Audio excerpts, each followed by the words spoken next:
Ini adalah salah sebuah filem yang kita jarang nak dapat, Mat. Dengan lambakan filem action, seram, romantik apa semua ni dekat panggung kan. Hadirnya filem ni untuk menyuntik sedikit rasa ke dalam diri kita.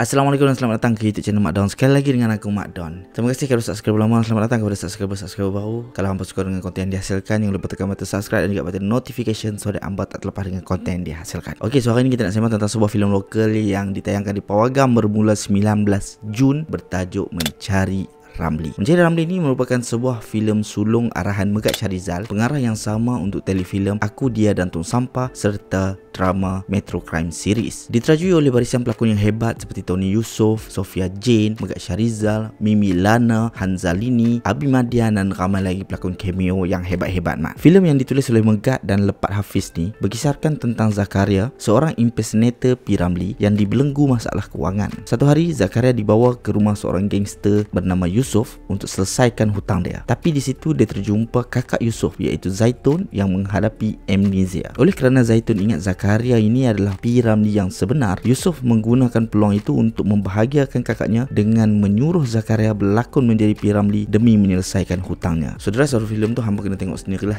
macam mana Zakaria nak tipu Zaitun ni, kata dia tu P. Ramlee yang sebenar sebab dia tu impersonator je, Mat. Dia tak tahu pun filem-filem P. Ramlee sangat dan filmmaker yang lain. So macam mana dia nak tipu Zaitun tu, seorang peminat filem, dan berapa lama dia boleh tahan dengan pembohongan dia tu. Waktu aku turun pergi ke tayangan perdana dekat KL tempoh hari tu, dalam diri ni sebenarnya sejujurnya, Mat, 50-50. Bagilah aku rasa puas hati travel daripada Kedah ke KL, Mat. Kiranya aku nak bagi sokongan kat kamu ni, apa bagi kat aku satu produk yang aku kata, oh okey, berbaloi aku mai. Dan Alhamdulillah aku boleh beritahu memang berbaloi aku mai. Hang bayangkan bila aku tonton filem tu, opening act dia saja, sebelum title placement dia keluar, opening act dia saja dah hook aku kau, Mat. Dia dah set the tone untuk filem tu cantik. Dia mulakan babak dengan black and white, daripada crane shot atas dia turun. Ni long take tau, sebab time tu dia ada babak menyanyi. So dia long take daripada crane shot tu, dia turun naik atas pentas, daripada crane tu dia pindah kepada orang sebab dia nak tracking Zakaria tu turun stage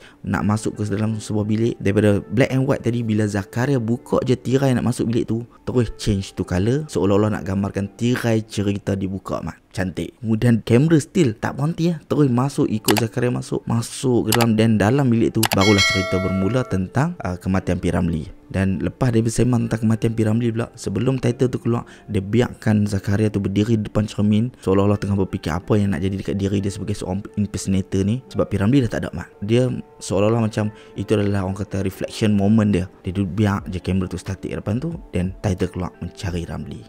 Memang macam aku cakap, opening act dia dah set the tone. Bila hang tonton tu, hang rasa macam wish, filem ni something ni. So daripada luar tadi tu yang aku rasa macam biar aku berbaloi mai tu, the opening saja dah buatkan aku rasa okay, alright, aku rasa filem ni takkan mengecewakan aku langsung. Aku suka penulisan skrip dia, Mat. Sebab penulisan skrip dia ni, dia bagi kat kita satu jalan cerita yang simple tapi entertain dengan watak-watak dalam filem ni serta kejadian tu sendiri. And persembahan semua pelakon dalam filem ni memang top notch, Mat. And back to komedi tentang Zakaria tu, lakonan Tony Yusof ni, aku rasa aku last tengok Tony Yusof berlakon komedi dalam Keluarga Bahadon, Mat. Tapi dalam filem ni aku rasa komedi dia, karakter komedi dia tu lebih, orang kata apa, menyerlah, sebab dia more to dialog dan mimik muka. And karakter antagonis dia dalam filem ni pula, dia tak gambarkan melalui action sangat tu, tapi more to ambience. Dia perkenalkan watak antagonis tu waktu tengah sembelih ayam, you know, macam nak instill fear ke dalam diri Zakaria waktu dia jumpa tu. Kemudian ada babak dia suruh bini dia pergi make up. Dia simple je benda-benda macam tu. Dan kita ingat tak ada apa, rupanya ada domestic violence pula berlaku. Selepas tu yang dia reveal make up tu adalah untuk apa, orang kata tutup luka-luka dekat muka tu. Benda-benda macam tu dia mengukuhkan karakter antagonis tu sendiri. So dia tak perlu pun nak cakap gangster 24 jam ke, ataupun belasah orang 24 jam ke, tak ada. Dia apa yang ada, set rumah, you know, pemakaian, orang-orang yang dia mai jumpa, apa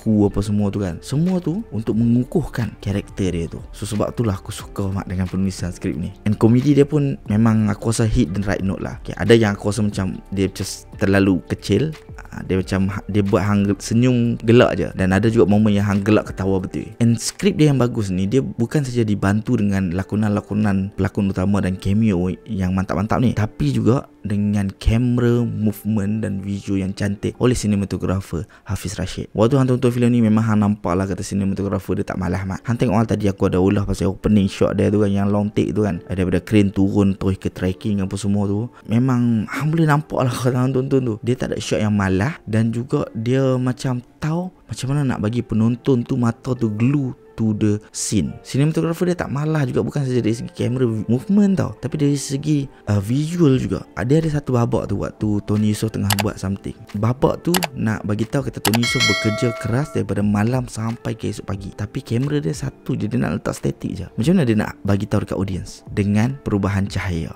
Dia tunjukkan daripada malam tu sampai ke pagi benda tu. Memang nice gila mat. Kemudian cinematographer dan juga apa semua ni pun dibantu dengan suntingan yang cantik. Suntingan dia, editing dia memang aku puji. Sebab dia tahu macam mana nak cut sesebuah scene tu daripada muzik tengah rancak semua, dia tahu macam mana nak stop. Kemudian dia tahu macam mana nak gabungkan babak A ke babak B, semua benda tu smooth. And transition daripada apa orang kata rumah nak membawa ke teater apa semua tu kan, memang smooth mat. Editor tu memang faham apa yang writer dan director nak sampaikan. And dalam filem ni dia ada babak yang diselang-selikan tau. Ada dua babak yang orang kata diletakkan on top of each other untuk memberikan satu makna yang sama ataupun berlainan. Benda ni kita panggil juxtaposition.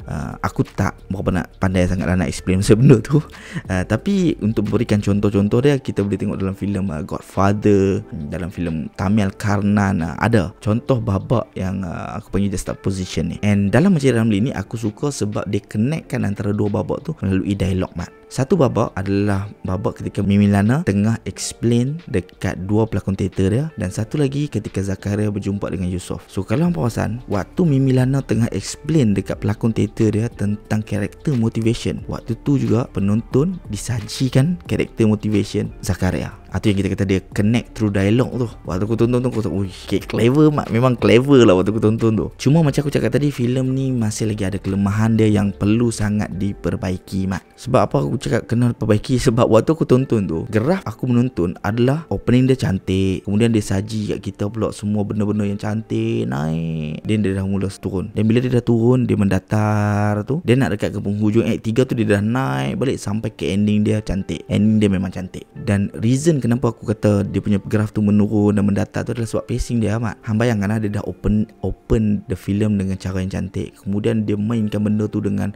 komedi, dengan apa juxtaposition apa semua ni. Semua tu buatkan kita hook untuk tonton dan orang kata sedap duk layan filem ni tau. So that's why bila filem ni mula slow, tempo dia mula slow dan slow terus tu, time tu hang akan perasan lah. Sebab dia dah cantik dah ni, awal-awal hang duk seronok tonton apa semua ni, gelak ketawa apa semua ni kan. And then dia dah mula slow tu, time tu dia dah jadi macam mendatar balik. But nasib baik nak kat penghujung tu, waktu tu aku sampai ke tengah tonton tu aku rasa macam, uish, dia nak ke mana lepas ni kan. Aku memang betul-betul risau, aku takut ending dia memang out tu kan. Sebab rugi lah, hang dah cantik saji kat kita sampai halfway of the story, memang cantik gila dah. Kalau lepas tu out tu kan, rugi sangat-sangat. Nasib baik lepas tu dia naik balik graf sampai ke ending memang cantik mak. Sebab ending dia tu, dia tutup bukan saja dengan cantik, tapi bagi aku memang akan menjadi satu memorable ending. Kemudian kelemahan kedua, yang ni memang obvious gila kalau hang tonton, non-stop music, background music bermain mat. Yang ni sampai aku rasa sakit telinga agak. Sebab rugi. Ada babak-babak tu yang kita boleh hayati dia punya dialog, dia punya lakonan,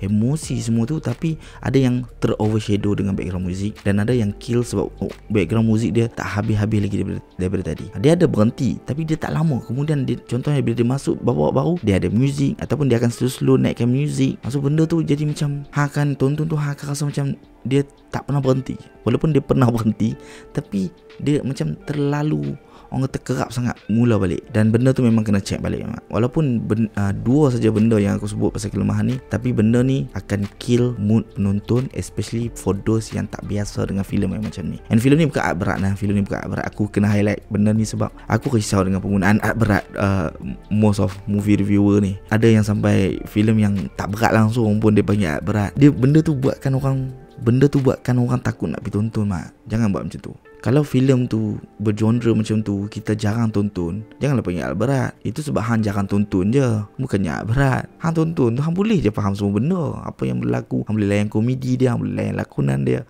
tempo dia apa semua. Tapi sebab hang jarang tonton genre macam tu, hang panggil alat berat. Tak boleh lah. Aku baca je penonton-penonton yang memang duk banyak kali duk sebut filem Malaysia ni asyik sama je, tak ada ke filem lain dia lain apa semua ni kan. So inilah dia, macam aku cakap dia lambatkan filem-filem action, romantik, apa seram apa semua ni, mencari Ramli hadir untuk bagi ke hampa sedikit kelainan dalam menu makanan hampa tu. So pi tonton mak dekat panggung dan hampa nilai sendiri kenapa aku cakap semua benda ni. Dan kalau hampa rasa tak best pun ke apa ke, drop down your comment je mak. Drop down your comment, bagi tahu kenapa hampa rasa tak ada umat, hang overreact ke apa ke, just bagi tahu, no problem. Itu adalah hak hampa, ulasan hampa. Apa yang aku kata ni adalah apa yang aku sendiri dapat. Okey, jangan takut dengan orang lain punya anggapan ke apa. Jangan risau, just drop your comment. Apa yang hampa rasa lepas tonton tu, luahkan saja. Okey, share your thoughts. Jangan lupa subscribe, road to 10,000 subscribers. Kita jumpa lagi next video. Thank you for watching. Bye bye.